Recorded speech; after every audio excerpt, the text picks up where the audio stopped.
Hello and welcome into a breaking edition of the PHNX D-backs podcast. Happy 420 to all who observe. It's a 420 miracle. Madison Bumgarner has been designated for assignment by the Arizona Diamondbacks. Welcome in. Of course, I am your mayor of emergencies, occasionally known as Derek Montilla. He is your vice mayor of emergencies. He's also your thunderstick. It's Jesse Friedman. Derek, it's a good day to be a D-backs fan, right? I think there's a lot of people who are very excited about this. We were talking yesterday after our show about the possibility of this happening and the significance that it would have, for this season. And I brought it up yesterday. I was like, you know what?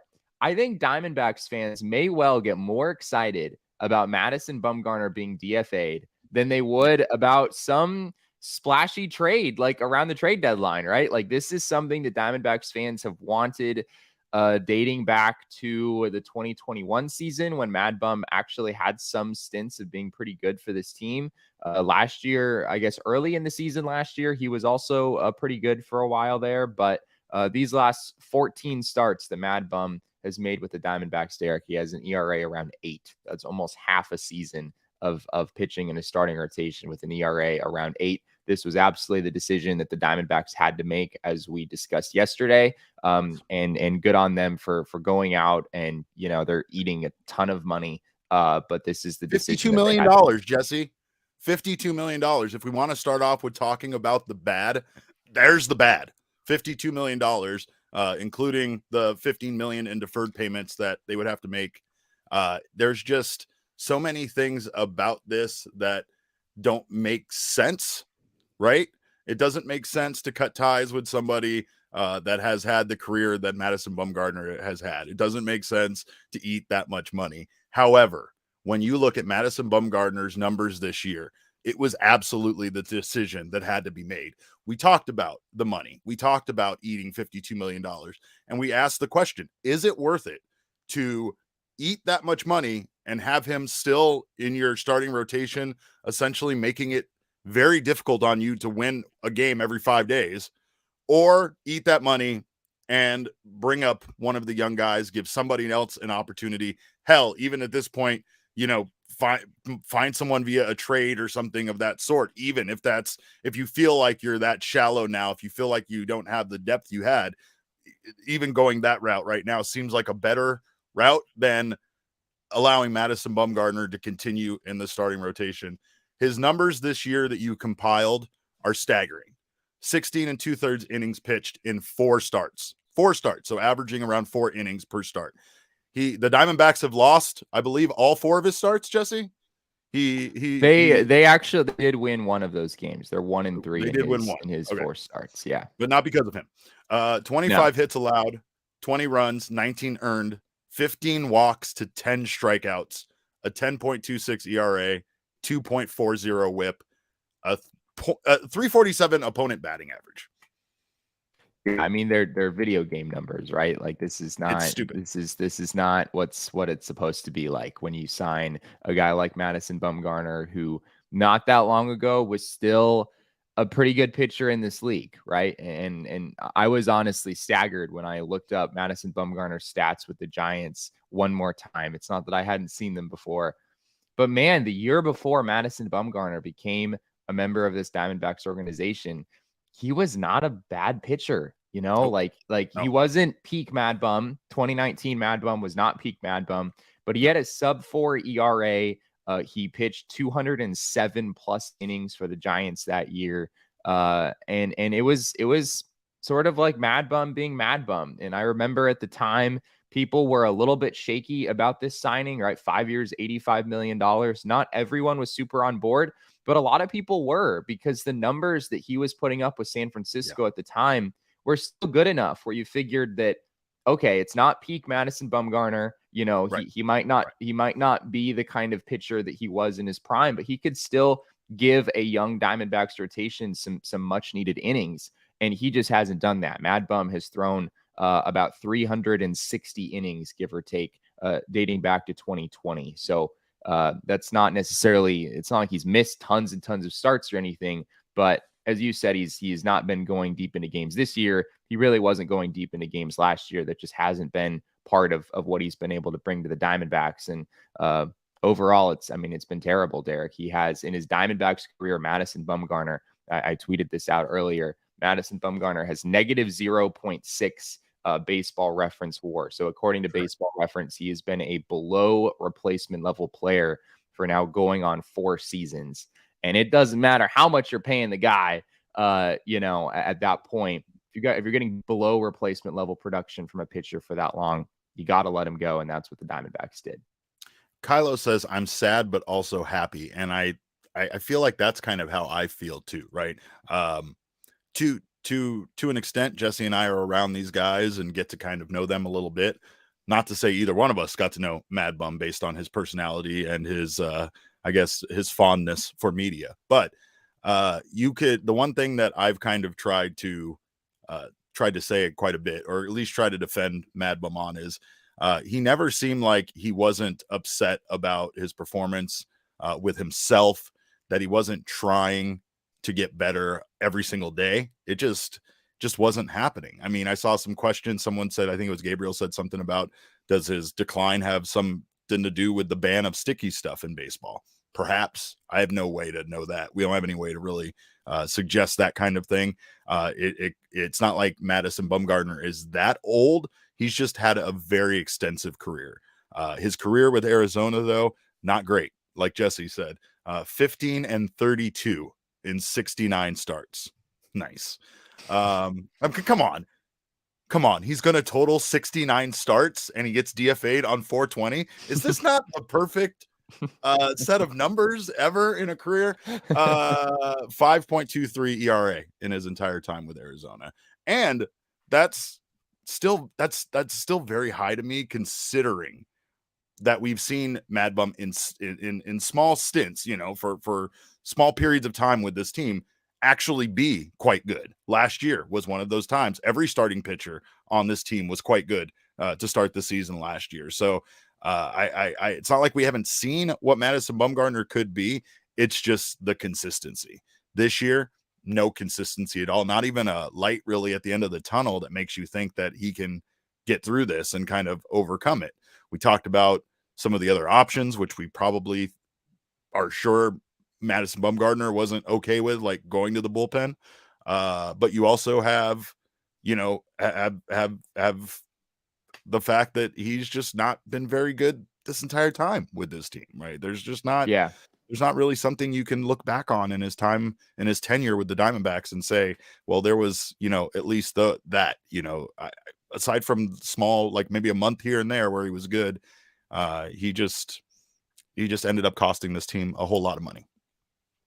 Yeah, and I mean, speaking of costing this team, right? We talked about yesterday how the Diamondbacks came out in spring training and they were going to give Mad Bum that starting rotation spot no matter what, right? It didn't matter how Bumgarner pitched in spring training. That rotation spot was locked down for him. And what it did is you've got 4 games that Mad Bum pitched in this year, and the Diamondbacks went 1-3 in those games, right? So fortunately, they were able to pull out a win. But at the end of the season, Derek, if we get to a point where the Diamondbacks are in the playoff mix and things are tight, as I'm sure they would be if the Diamondbacks are in that position, you're going to look back on those 4 games, right? You're going to look back on the 4 games that Madison Bumgarner pitched in. Diamondbacks were able to come away with 1 win, but they were 1-3. Could you have gone 2-2? Could you have gone 3-1 in those games if you had somebody else in the starting rotation at that point? If things are close at the end of the season, those are conversations that we're probably going to have, and you'll never really know the answer. But that's what the Diamondbacks have done by bringing in Madison Bumgarner into the rotation, regardless of his performance, and not forcing him to earn it. They've gotten a very, very poor performance from him in 4 starts. And unfortunately, even though they are making this decision now, those 4 games are always going to be there, right? Those 3 losses with Bumgarner on the mound are always going to be there. And fortunately, it's not that many, right? The D-backs are making this move pretty early in the season, but it is something we might have to think about down the road. Overall, do you think that, what do you think? I mean, we talked about this on yesterday's show, and we thought that we might hear this announcement in Torey Lovullo's press conference today. In fact, pulling back the curtain a little bit for our viewers and our listeners, we actually planned an emergency podcast, which we don't really do because that's why they're called emergency podcasts. But we planned this is an expected emergency. We expected an emergency to take place today, and it just took place earlier in the day than we thought it was going to, right? But we felt like this move was imminent. I just have to ask you, are you still surprised that they did it, or is this like something that you just actually expected to see them do this quickly? I'm not surprised. I am not surprised. I had some people ask that yesterday on Twitter, like, would you be surprised if this was it? And my answer was no. I wouldn't say I was 100% sold that was the move that the Diamondbacks were going to make. There was still part of me that wondered, okay, it's a tough matchup in St. Louis. Maybe you want to get him a start at home against the Kansas City Royals and, see how that works. He has faced some pretty good competition this season. But yeah, the Diamondbacks chose not to go down that road. And in my opinion, rightfully so. So what do we do next?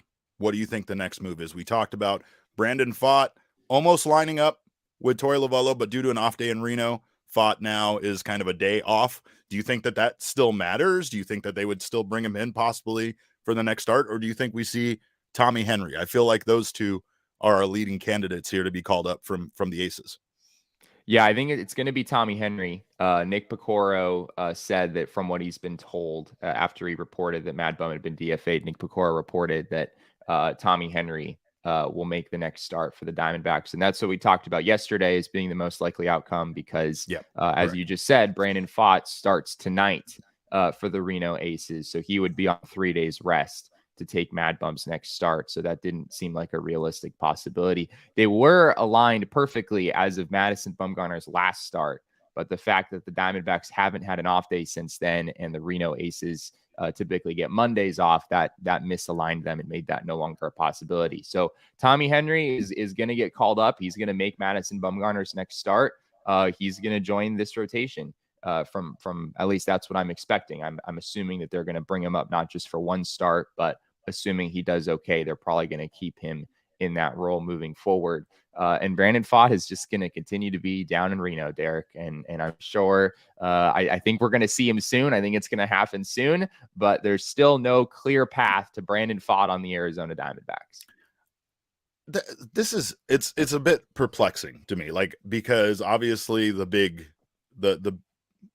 concern here, the main focus is the major league team, right? And I feel like Pfaadt could skip his start tonight, right? Get called up and just be on an extra day of rest. Would that do something? Would that impact him negatively to have an extra day of rest and just skip tonight's start and then start in Madison Bumgarner's next start? Or is that what would that do?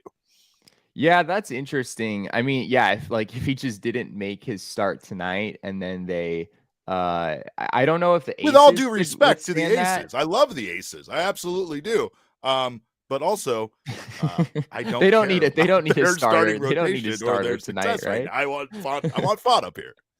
Yeah, I don't think so. I mean, that would be kind of weird because if you don't have him make a start, then you're having him pitch on like 9 days rest or 10 days. Yeah. Like that would be a long time to go without pitching. Right. I guess they could have him throw bullpens or something on the side, but. Right. But I'm just thinking, you're right though, because you want Brandon Pfaadt, and I understand. I just want Brandon Pfaadt, Jesse. I think they do too, right? But it's going to have to wait maybe a little bit down the road. I'm just concerned that they might do the Corbin Carroll thing and wait until way later in the season to bring up Brandon Pfaadt, and I don't like that. I don't think that's going to happen. I don't necessarily know that for sure. Brandon Pfaadt is ready to go. He is ready to go right now. And the D-backs have this kind of pecking order set up. I remember when the D-backs made some hard decisions during spring training when they sent down both Brandon Pfaadt and Tommy Henry. Torey Lovullo said something along the lines of, it's not their turn yet. Or he alluded to that for at least one of those two guys. And I would assume it would be true for both of them. The D-backs have this kind of pecking order where Ryan Nelson and Dre Jameson were at the top, because they came up last year. They were very successful. And then Tommy Henry is next because he came up last year wasn't quite as successful, but he did show some positive signs at times. So he's next. And then Brandon Pfaadt is after him. Right. And yes. I don't necessarily, I'm with you. I don't necessarily believe that pecking order should be as strict as it is. But also, Tommy Henry had a really good start his last time out in Reno. 6 innings, 2 runs, 4 hits, no walks, 6 strikeouts. His numbers overall this year are not as good as Brandon Pfaadt's, but they're at least somewhat within striking distance of each other. And I think both pitchers do deserve an opportunity in the big leagues. As for when Brandon Pfaadt gets up, I still think it's going to happen soon, Derek. I don't know how it's going to happen, but I think it's going to happen soon. I am the Larry's idea right here. He says, bring Pfaadt up, have him start tomorrow against the Padres so he dominates. And then that pushes Gallen to Saturday. And then Gallen starts on his bobblehead night. That's a win for everybody. That's a win all the way around. I'm doing the home run call. That's a win. I mean, I'm with you. Sometimes it makes sense. I know Tommy Henry, they're very high on. There is the possibility, I think somebody brought it up, that Pfaadt comes up and replaces potentially maybe Dre Jameson. Maybe we see Jameson return to the bullpen. Yeah. I don't hate that. I just don't hate that anymore because I feel like Jameson was so valuable for this team there that should they have to do that, that's something that might, restore a bit of balance and order to the pen that has felt out of place ever since he's left it. Another thing that I will throw out there, Peter Solomon was not good yesterday and has not been good in Absolutely 2 of his 3 appearances since being called up from Reno. Another outcome that I could see at some point is if Tommy Henry has some struggles in the rotation, they could move Tommy Henry into Peter Solomon's role. That wouldn't totally shock me. The D-backs in spring training had conversations with Tommy Henry about being a long man out of the bullpen, conversations that at the time they were not having with Dre Jameson or with Ryan Nelson or with Brandon Pfaadt. They were more interested in having Tommy Henry in that role. I could see it. I don't know exactly how it'll materialize. It might take some time. I could maybe see a scenario where Tommy Henry gets moved into that long man role and then Brandon Pfaadt enters the rotation that way. Or yes, maybe Dre Jameson goes back into that role and that opens the door for Brandon Pfaadt. Either way, Derek, the D-backs have a whole lot of rookie pitchers in the big leagues right now. Their rotation consists of Zach Gallen, Merrill Kelly, and 3 rookie starting pitchers in Dre Jameson, Ryan Nelson, and Tommy Henry. And we've got Brandon Pfaadt right around the corner, right? Inject it into my veins, Jesse. I want that. We wanted that. We want that. That's the only way this team can succeed. This team cannot succeed based on having high-priced free agents like Madison Bumgarner as a part of it. It's not. Well, it could have succeeded if Madison Bumgarner wasn't basically the worst pitcher in baseball over the last 4 or 5 months. It's just a matter of committing so much money to somebody like that. And then again, if they aren't good, that's where so much of your focus is. That's where so much of your money is invested. And like what we've seen, it makes it so hard not to start him. Right? If Ryan Nelson or Dre Jameson was struggling like that, their asses would have been out of the rotation way longer than 4 They wouldn't have made the rotation back in spring training. If they pitched in spring training like Mad Bum did, they wouldn't have even made the starting rotation. And that's the part that sucks. That's the part where the incumbency and the money spent on the player doesn't allow for the team to treat him the same as they would other players, right? Yeah.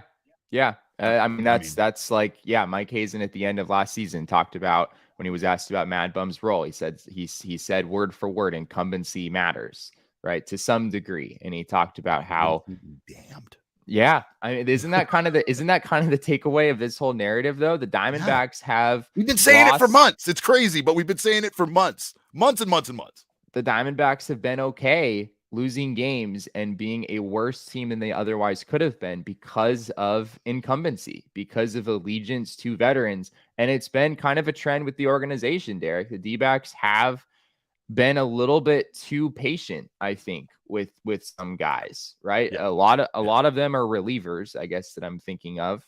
They've had a number of relievers who did a little bit more damage than maybe other teams would have allowed them to do. And they were okay with that. And I think you could make a same case for Madison Bumgarner. If Madison Bumgarner were on the Los Angeles Dodgers, would the Dodgers have allowed Bumgarner to struggle to this degree? Right. First of all, I don't think the Dodgers would have signed Madison Bumgarner because I think their talent evaluation is maybe to the point where they might have recognized that this was going to happen a few years ago. But I don't think a team like the Dodgers is ever that patient. It doesn't matter. Obviously, they have deeper pockets, but it doesn't matter how much money they're paying to someone. They're not going to let that hurt them. And it's something that you'd like to see the D-backs start to do a little bit more quickly. And I think they have a chance to do that maybe as the talent in the organization improves. It puts you in position to be able to move on from other guys more quickly and be like, oh, we have a better guy, waiting around the corner, and we don't have to tolerate this for as long. So maybe this paves the way for the D-backs to make faster decisions moving forward. I think the biggest thing here is it allows them now to play the best players that they have. And I feel that goes across the board. Like, yeah, you're going to have your guys that have bigger contracts. You're going to have your Ketel Marte contract. You now have your Corbin Carroll contract, right? But the Diamondbacks can literally play. If somebody gets hot in the minors, there's nobody whose job is so safe that they might not call them up in order to play just because of, performance, right? That was the one thing here with Madison Bumgarner that was just kind of holding them back. And that's probably still maybe Zach Gallen, Christian Walker, a couple of other guys on the team aren't going to exactly, immediately get pulled from their role just on based on a few bad performances. But it really does feel like Torey has the opportunity now to play the best players and make this team as good as possible with the talent they have. They have a lot of young talent that is being blocked in the minors and continues to be blocked, right? We've talked about how many left-handed hitting outfielders they have and such. So, I mean, there's a lot of options for Torey Lovullo for him to turn to. But, man, I'll tell you, this just feels like a fresh start for the Diamondbacks. If you haven't had a chance to already, subscribe to the PHNX Sports YouTube channel while you're here. We appreciate you guys all being here. Like the thing says there, smash that like button. It's, of course, it's I like it a lot, but it's Jesse's favorite thing in the whole world. Right, you're on that side, Jesse. I don't know which side you're on anymore. But by the way, we will be back with our normal episode today at 1 p.m. We have a lot of stuff about Major League Baseball to discuss and big news happening, including news on the Oakland A's moving to Las Vegas and more, which we will be discussing. But this is all Mad Bum, all Mad Bum all the time. And to be honest, we've had some good, like I said, we've had some good moments with Mad Bum. Remember Mason Saunders? Remember the Mason Saunders days? Those were good times, Jesse. But he was in 2021. Madison Bumgarner had a really good stretch. Like, Bumgarner was one of the best pitchers in baseball for about 6 weeks, I think it was, near like the middle portion of that 2021 season. Outside of that, it was all pretty bad, Derek. His 2022 season did get off to a good start. He had a good ERA for a month or two last year, but we were kind of calling it out from a mile away. The peripherals were not good. He wasn't really striking batters out. He was allowing a lot of home runs. It felt like things were going to even out over time, and sure enough, by the end of the season, Mad Bum had an ERA of almost 5. So kind of figured. And that's the problem. That's define the good. You have to really search for it. And that's the problem with Mad Bum's time here. Yeah, you're absolutely right. There was a period of time in 2021, early in the season, the 7-inning no-hitter, as Gabriel just pointed out. That's right.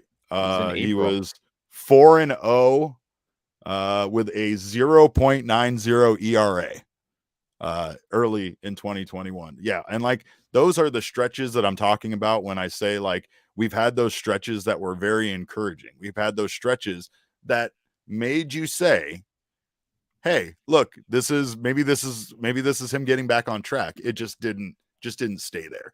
And unfortunately, this season, like I said earlier, we just haven't seen that at all this season. We didn't see it really in spring. We've just not seen anything this year. And you look back at how his season ended last year. They shut him down early, right? Because he was struggling at the end of last year. He had reached his innings max that Torey wanted him to hit. But I think that was also still based more on his performance rather than, the fact that his arm was tired. You know, we've heard arm fatigue quite a bit. We even speculated that we might see him go on the injury list instead of going this route, just due to the fact that they respected Bumgarner so much. Yet here we are today on 420 of all days. I still don't know if I'm high. I don't know if this is a joke. I don't know what's going on, but Madison Bumgarner has been designated for assignment. Yeah. So as far as how this process works, being designated for assignment leaves the D-backs a window where he is immediately removed from the 40-man roster, but it leaves the D-backs a window to trade him to another team should they choose to do so. That is not going to happen. No team is going to trade for Madison Bumgarner on this contract. Fingers crossed. I don't think maybe the Giants want to do something fun with like bringing him back just to tip his cap. I don't know. No team is going to place a waiver claim on him either. So yeah, there's going to be a period of time of a few days here, and then after that, Mad Bum will be officially released, and then he would be free to sign with another team. The D-backs will owe him all of the money that we've talked about, but he would be free to sign with another team for the major league minimum of $720,000, or I mean, maybe it would be a minor league deal. I don't know if a team would necessarily give him a big league deal at this point. But I will say right now, I don't think you've seen the last of Madison Bumgarner pitching in the majors, unless he makes that decision himself that he is not interested in doing that, which is totally possible. We don't know how he feels about this. But it is likely even that if Mad Bum is out there and he wants to keep pitching, some team is going to take a chance on one of the best World Series pitchers of all time, right? Some team is going to see this guy and recognize that only the Diamondbacks have had a chance to work with him since his best days in San Francisco. And maybe there are some things that could be done to get him back to being a better pitcher. So it's possible that you see the comments are popping off. The Rockies are going to sign him. The Rockies are absolutely going to sign him. Let's go. Chris says maybe the D-backs are hoping someone celebrating 420 makes a call. I would trade Madison Bumgarner at this point for 2 packs of OGs, a 5-pack of pre-rolls, maybe a little bit of concentrate, and like an 1/8 of some silver tier bud. And I know you don't know what most of that stuff is, Jesse. No idea. I'm just saying on 420, it would be a good haul. I feel like it would be a good haul. Gabriel said he's going to dominate the Savannah Bananas division. I could see him on the Party Animals. He absolutely would make a good heel to the Savannah Bananas just all the time, right? Anyway, I don't know, but we are very excited that this is happening because I think this just allows this team to grow. Right. I think it's kind of, I don't know if this is a weed metaphor or not, but, you know, like when you have like dead weeds in your yard and you kind of like have to like you got to scrape it down to like the dirt in order for you to like reseed and get the grass to grow. Right. The Diamondbacks needed to kind of remove someone like Mad Bum from, you know, their rotation from this team. They needed to do something different because if not, it didn't seem like this team was going to, you know, find the success that it potentially could with him as a part of it. Ben says the Dodgers will sign him and have a 3.90 ERA. Probably. Don't put that evil out there in the universe, though. I don't like that. The Dodgers, anyway. I'm going to say this right now, Derek. The Dodgers will not sign Madison Bumgarner. They have entirely too much pitching depth in that organization to be interested in trying to fix who's been the worst pitcher in baseball to date in 2023. I don't think you're going to see that. But yeah, could you see a team that doesn't have a whole lot going for him, you know, bring in Mad Bum on a minor league deal of some sort? I think it's possible. I don't think this is necessarily the end of Mad Bum's career if he's interested in continuing to pitch. I mean, we saw last year how much Dallas Keuchel got bounced around, right? These legendary pitchers, major league teams just have a hard time letting go, right? Like, all right, we can fix. We kicked the tires on him. We checked him out. We can make this work. And then, you know, last year you saw Keuchel really struggle here and struggle in every organization that he was with. So. You know, maybe that happens, but maybe Bumgarner is able to figure some things out, and we do see him on a baseball diamond someday soon. Well, you will see us later today right here on the PHNX Sports YouTube channel. You can follow us in the meantime. We'll I'll probably be making jokes about Madison Bumgarner. Jesse will probably be a bit more professional about it, but I am at Cap_Caveman with a K. Jesse is at Jesse and Friedman. Our show is at PHNX_DBacks, but of course, all roads lead to at PHNX_sports on Twitter, Instagram, and Facebook. We thank you guys so much for joining us on this emergency podcast. We will see you later today at 1 o'clock in just a few hours. But remember, kids, baseball is fun. It's so much more fun when there's an open spot in your starting rotation.